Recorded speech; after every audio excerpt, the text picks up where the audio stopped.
Hi guys, ఈ రోజు నేను ఒక ప్లేస్ కి వెళ్తున్నా.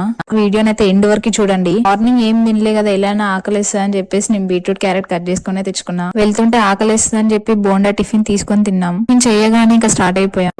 వచ్చేసాం టెంపుల్ దగ్గరికి. ఈ టెంపుల్ నేమ్ వచ్చేసి సోమేశ్వరం టెంపుల్. ఈ టెంపుల్ ఎక్కడ ఉందో చెప్తా, వీడియో ఎండ్ వరకు చూసేయండి. ఈ టెంపుల్ ని, ఈ విలేజ్ ని అప్పట్లో చిన్న కాశీ అనేవాళ్ళంట. టెంపుల్ లోకి ఎంట్రీ అవ్వగానే left side and right side museum ఉంటది. ఈ రాళ్ల పైన గుడికి సంబంధించిన స్టోరీ మొత్తం ఈ రాయి పైన రాశారంట.